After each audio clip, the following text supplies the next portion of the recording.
જય માતાજી મિત્રો, વિચાર મંથનમાં આપનું હાર્દિક સ્વાગત છે। વિચાર મંથનનો આજનો વિષય છે મહેણું ન મારશો કોઈને। મિત્રો, ઘણી વખત આપણે કોઈ વ્યક્તિથી કામ ધંધામાં આગળ નીકળી ગયા હોઈએ, કોઈ એવી બાબત હોય કે જેનાથી આપણે અન્ય વ્યક્તિથી આગળ નીકળી ગયા હોઈએ અને આપણે આપણી એ પાછળ રહી ગયેલી વ્યક્તિને ઘણી વખત કશુંક એવું સંભળાવી દેતા હોઈએ છીએ કે તારામાં તો કંઈ નથી, તું કંઈ કરી શકતો નથી, તું કંઈ કામનો નથી, આવા મહેણા મારતા હોઈએ છીએ। તમને ખબર છે, આવા મહેણા ટોણા મારવાથી એ વ્યક્તિને લાગી આવતું હોય છે, એ વ્યક્તિ મનોમન દુઃખી થતી હોય છે, એ વ્યક્તિ પોતાની જાતને હીન સમજતી હોય છે, પોતાની જાતને તુચ્છ સમજવા લાગતી હોય છે। મિત્રો, શક્ય હોય તો તમને લાગે કે આ મારો મિત્ર કે આ મારો સ્નેહી પાછળ રહી ગયો છે, તો તેને સહકાર આપવાની ઘણી બધી રીતો છે। માર્મિક પ્રહારો કરીને, શાબ્દિક અપશબ્દો બોલીને તેને પાછળ રાખવો કે તેનું અપમાન કરવું તેનો કોઈ અર્થ નથી। તમે એને એવી રીતે ક્યારેય મદદ કરી નહીં શકો। ઉલટાનો એ વ્યક્તિ પાછળ રહી જશે અને પોતાની જાતને સાવ નિમ્ન કોટીનો પણ સમજવા લાગશે। ઘણા તો મહેણું સહન ન થતાં ઘણી વખત આત્મહત્યા પણ કરી નાખતા હોય છે।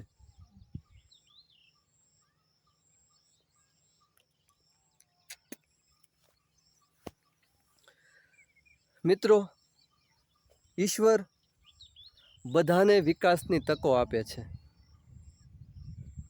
ઈશ્વરે આ સૃષ્ટિ આપણા એક માટે બનાવી નથી। હા, શક્તિશાળી હોય, બળવાન હોય, એ પહેલાં પોતાનું સ્થાન બનાવી શકે છે અને નબળો માણસ ધીમે ધીમે પણ પોતાનું સ્થાન તો આ જગતમાં બનાવી શકતો હોય છે। જેવી જેનામાં જેટલી ક્ષમતા હોય છે એટલું વ્યક્તિ આ જગતમાં પ્રાપ્ત કરી શકે છે, એટલું હાંસલ કરી શકે છે, એટલી નામના કમાઈ શકે છે અને એટલો યશ કમાઈ શકે છે। આપણે તો બસ થોડુંક કંઈક આપણી પાસે આવી ગયું, સાધન સંપન્ન સુવિધાઓ આવી ગઈ, થોડાક પૈસા થઈ ગયા એટલે આપણે આપણી જાતને રાજા રાવણ સમજવા માંડીએ છીએ અને નાના માણસોનું વાત વાતમાં અપમાન પણ કરી બેસતા હોઈએ છીએ।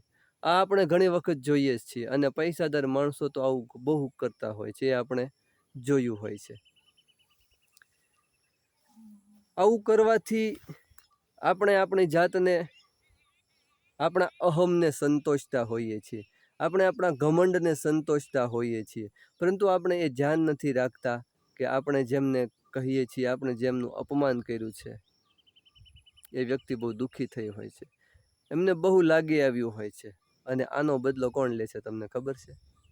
ઈશ્વર। ઈશ્વર કોઈને છોડતો નથી।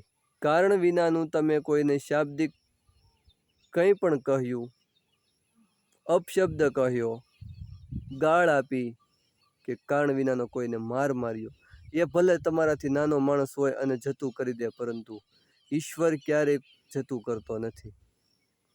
વહેલું મોડું એ તમારી પાસે આવશે જ। તમે કોઈને હેરાન કરવાનો પ્રયત્ન કરશો, કોઈને દુઃખી કરવાનો પ્રયત્ન કરશો, તો એ કદાચ નાની વ્યક્તિ હશે તો એ કદાચ નબળાઈના લીધે જતું કરી દેશે, પરંતુ ઈશ્વર તો ક્યારેય છોડશે નહીં મિત્રો। તો મારો કહેવાનો મતલબ છે, ભલે તમે જીવનમાં ગમે તેટલા આગળ વધી જાઓ, સત્તાના ઉચ્ચ સ્થાને બેસી જાઓ તમે, પરંતુ નાના માણસને સાથે રાખીને ચાલજો।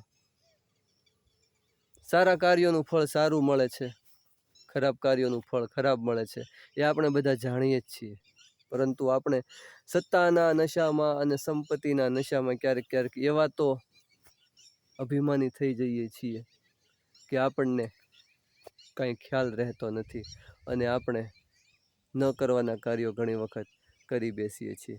તો આજે આ વિષય ઉપર આટલું બસ. જય માતાજી મિત્રો.